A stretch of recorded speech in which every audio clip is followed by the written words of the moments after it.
Kim Chiu. Batiin natin siya. Okay na kayo? Hindi ko alam sa kanya. Basta gusto ko siyang batiin. Oh.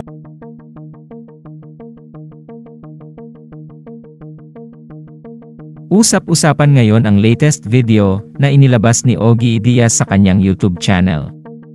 Mapapansin kasi sa latest vlog ni Ogie Diaz na hindi sila okay ni Kim Chiu. Malayong-malayo nga ito kung ikukumpara sa mga vlog dati ni Ogie Diaz tungkol kay Kim Chiu. Dahil naman dito ay inintriga ni Mama Loy at Diyosa Poco si Ogie Diaz. Sa isang bahagi kasi ng showbiz-oriented vlog, pinababati ni Ogie sa dalawa niyang co-host si Kim na kamakailan ay kinilala bilang outstanding Asian star sa South Korea. Pero usisa ni Mama Loy, okay na kayo? Di ko alam sa kanya. Basta gusto ko siyang batiin, sagot ni Ogie sabay tawa. May iba raw kasing mga nagsasabi na hindi raw okay sina Ogie at Kim, ayon kay Mama Loy. Pero alam naman daw nito na maayos ang dalawa. Basta ako, wala akong problema, sabi pa ng Showbiz Insider. Pero humirit pa si Diyosa Poco.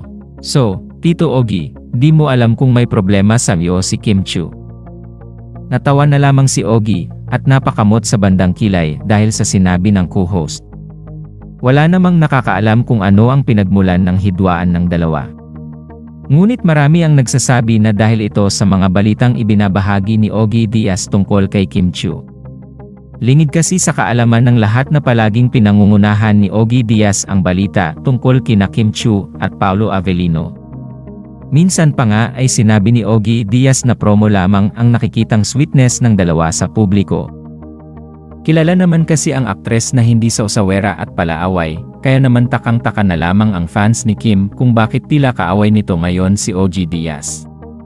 Samantala wala pang tugon o reaksyon si Kim Chiu hinggil sa balitang ito.